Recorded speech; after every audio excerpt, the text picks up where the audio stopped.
On May 7, 2025, the Catholic Church will face one of its most solemn and historic moments. 135 cardinal electors will gather behind the locked doors of the Sistine Chapel to choose the 267th Pope. This conclave follows the passing of Pope Francis on April 21st, at the age of 88.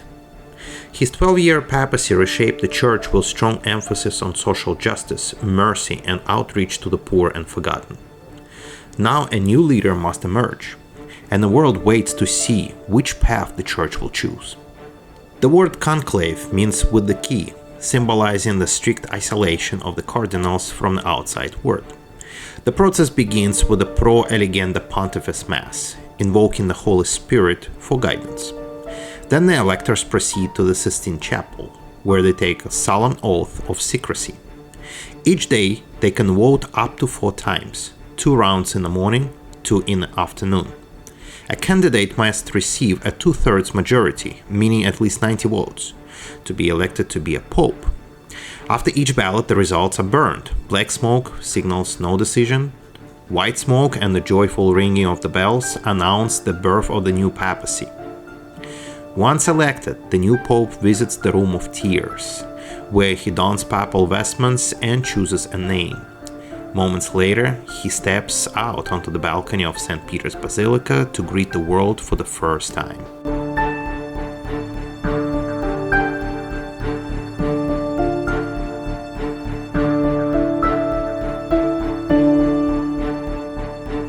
This conclave mirrors the Church's growing global identity. Of the 135 electors, 108 were appointed by Pope Francis himself. Africa, Asia, and Latin America are more represented than ever before. It's a clear sign of Catholic Church demographic shift away from Europe. Yet the cardinals are divided. Some wish to continue Francis' reforms, emphasizing mercy, inclusion, and dialogue. Others call for a return to more traditional teachings and structures. At stake, it's not just the style of leadership, but the soul and future direction of the whole Catholic Church. Of course, several strong contenders have emerged. Cardinal Pietro Parolin of Italy, the Vatican's Secretary of State, is widely seen as a frontrunner. A seasoned diplomat, Parolin is respected for his ability to navigate in complex waters of Vatican politics. Also, Cardinal Luis Antonio Tagle of Philippines is another key name. Very warm, charismatic, and globally minded, Tagle would represent a major shift toward the global south, and the first Asian pope in centuries. Also, Cardinal Peter Turkson of Ghana also commands attention. A strong advocate for social justice and environmental stewardship, Turkson could become the Church's first African pope in over 1500 years. And Cardinal Peter Erdő of Hungary, meanwhile, appeals to more conservative cardinals seeking a return of doctrinal clarity and tradition.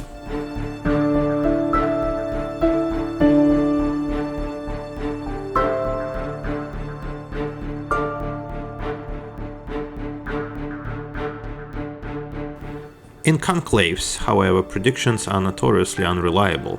History has shown that the Holy Spirit and the secret deliberations of cardinals can deliver very unexpected results. But once the decision is made, the ancient ritual unfolds. The senior cardinal deacon steps onto the central balcony and proclaims to the world, "Habemus Papam, we have a pope." Then the new pontiff, robed in white, steps forward to offer his first blessing as a sea of faithful pilgrims and global media capture the moment. The 2025 conclave is about far more than tradition. It's about choosing a leader who can guide 1.4 billion Catholics through a rapidly changing and often divided world. Will the cardinals seek continuity of Pope Francis' way, or will they choose a bold new direction? In just a few days, the white smoke will rise, and a new chapter for the Catholic Church will begin.